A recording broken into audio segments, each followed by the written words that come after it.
Can you please tell us more about your research? Okay, research saya dulu time buat PhD. Untuk sekarang ni pun ada juga research.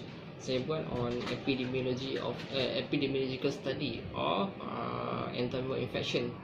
Entamoeba infection is just parasite yang infect human.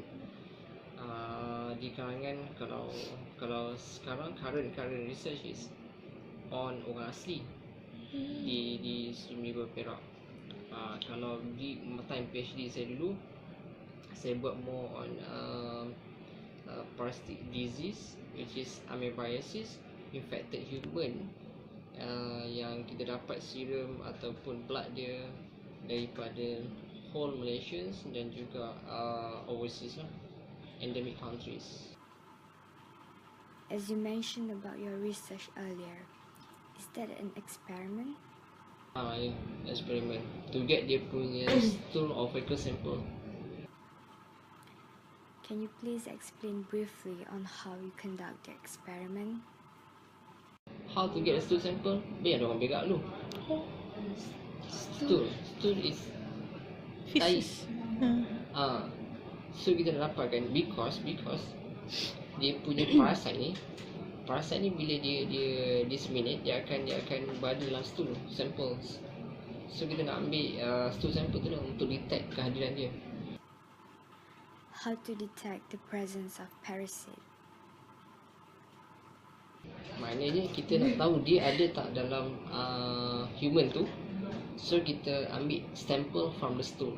Kita juga boleh ambil sample from pus yang ada dalam liver.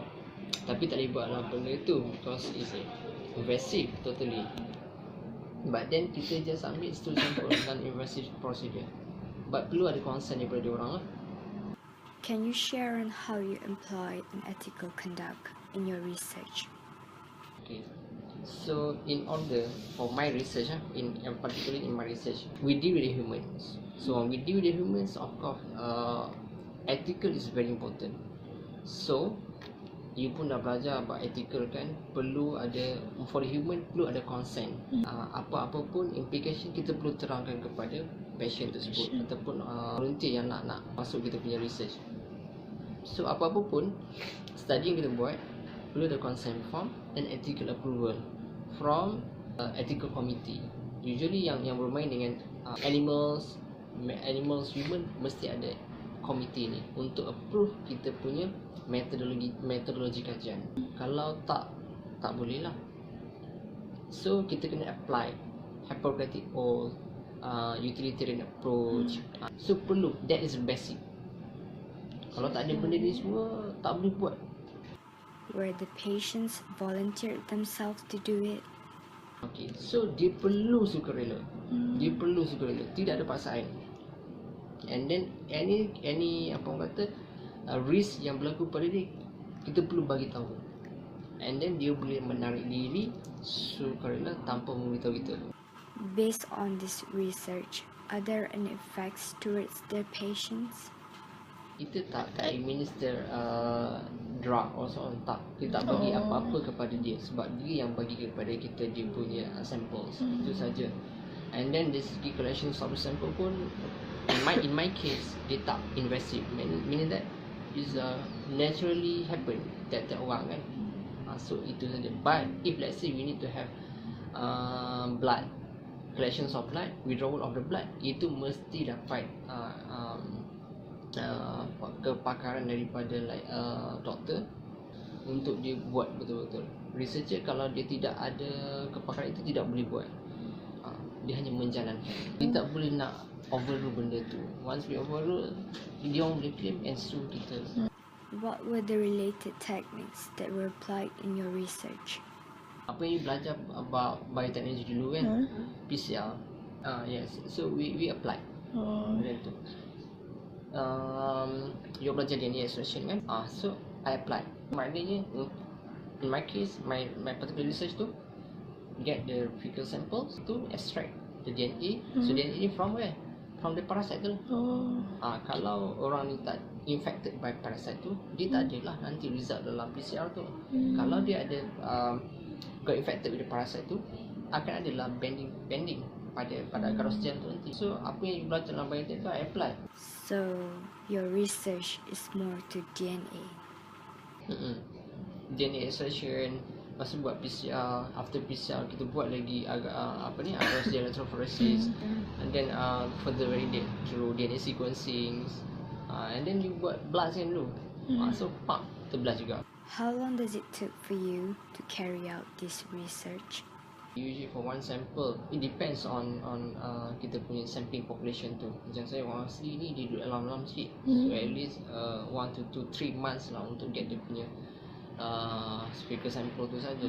And then to extract the DNA, usually 1 day pun dah cukup. But then we still have lots of samples, so sample tu yang banyak, at least a month lah.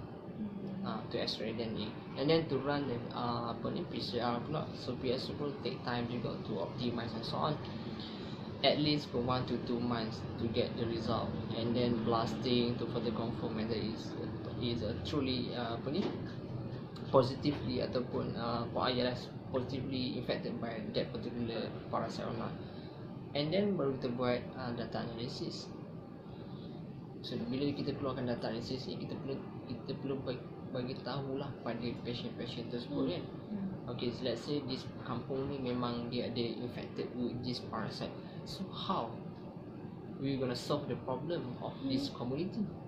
So kita propose kan, community ni, let's say orang asli dia dijaga oleh Jakwa kan. So kita propose kepada Jakwa, so Jakwa please improve dia punya hygiene.